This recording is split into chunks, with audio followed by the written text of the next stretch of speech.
Chapter 2 More Trouble. Blue ran down the dirt road, trying to stick to the places where the sand was packed hard and smooth.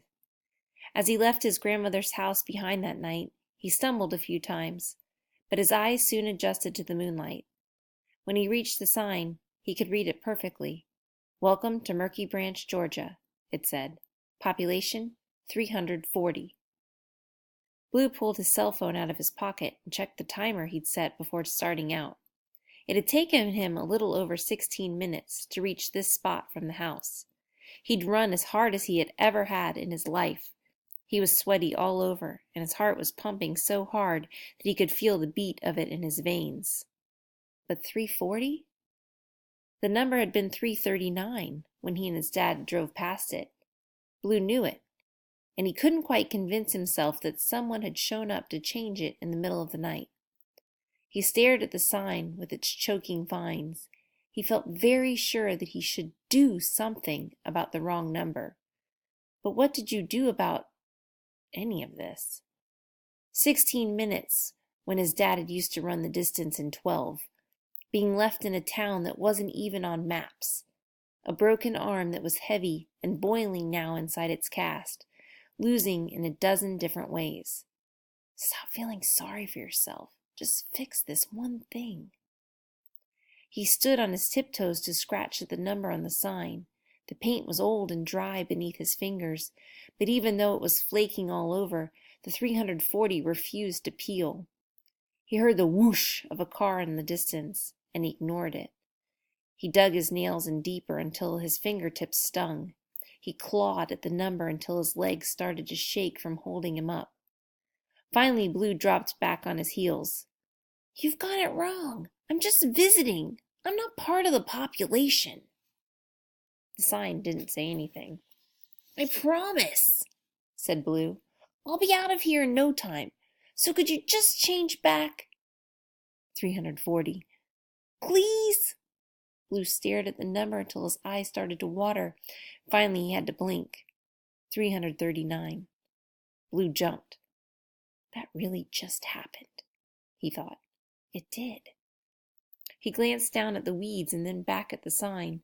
The 339 looked so sharp and permanent in the moonlight. Cautiously, Blue reached up with one finger. "I don't know who you are, but you better believe I'll find out and tell your parents." Blue stumbled and almost fell. He hadn't heard the car stop behind him, but when he whirled around, he saw that the woman shouting at him was leaning out the window of an old black Thunderbird. He opened his mouth to tell her that his mother hadn't been around since he was a baby, and his dad wouldn't care anyway, so good luck tattling it to them. But before he could say anything, she was talking again. "Do you have any idea how late it is? Do you want to die in a ditch like a darn fool? Get over here. I'm taking you home."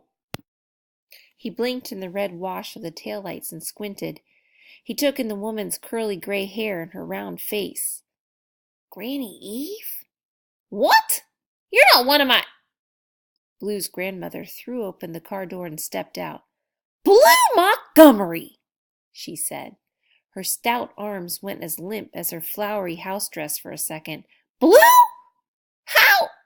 Where'd you come from?" Then she was moving, reaching for him. Never mind. Give me a hug and hop in the car. We got a situation to deal with."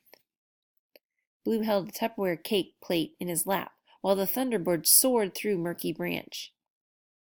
"It's not that your daddy didn't mention it at all," Granny Eve was saying, "but that was right after you got into a scrape with that boy at school. Dixon somebody?" "Devin," said Blue. "That's the name? He called that day while you were having your arm set, and he said, 'Maybe I'll bring Blue by to visit sometime. It's been too long.' And I said, 'That'll be nice, Alan. Maybe you could stay a while, too.' And he said, 'I'll think about it.'" "Oh." "I'm perfectly happy to have you," Granny Eve said hastily. "Delighted. Excited. I just wasn't expecting you tonight." "I'm excited to be here, too." Blue didn't know what he was feeling, but it wasn't excitement. It was something squirming and heavy. His dad hadn't even called to warn his grandmother. He'd dumped Blue. You can toss that plate into the back, said Granny Eve. I've been meaning to return it to Goat Flat. He baked me an Italian cream cake 2 weeks ago. Blue dropped the Tupperware behind his seat, but when he turned back around, he wished he'd kept it. His hands suddenly didn't know what to do. He blinked down at his cast. Granny Eve cleared her throat before an awkward silence could creep into the car. You're awfully sweaty, she said. Turn on the air. I don't know what you were thinking running around at midnight like some vampire hoodlum. Why didn't your daddy bring you into the house like a normal person? That's what I want to know. It wasn't my fault. Blue reached for the air conditioner. Of course it wasn't. Alan's a grown man, and I raised him to behave better than that. No, said Blue. I mean, the fight at school wasn't my fault. Did Dad say that it was? The idea bothered him almost as much as the fact that he'd been left. Well, he's not very talkative. Not with me. I think he just said Blue got into a scuffle, or something along those lines.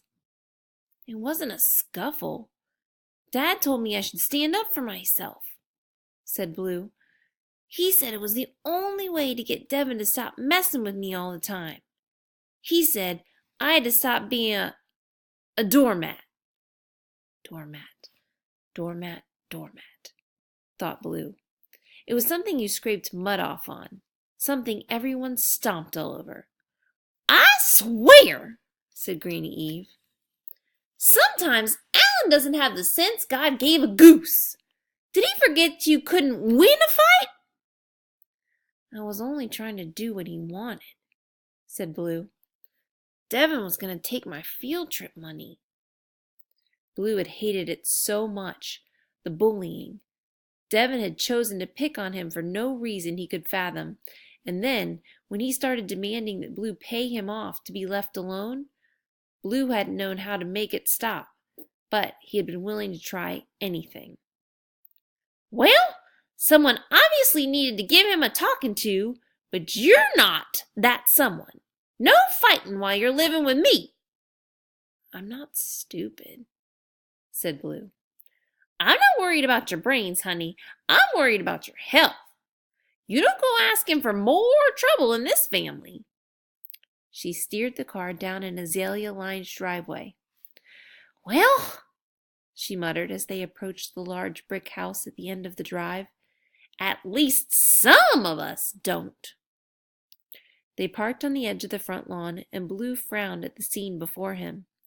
Someone was standing behind an azalea bush, pointing the beam of a flashlight up at a dark figure on the roof of the house. Something like confetti was drifting through the air as the figure spun in circles and waved its arms. What is this place? It's the Okra Lane Home for Seniors. Somebody's twirling around on the roof. Yes, Granny Eve sighed. That's your great-grandmother.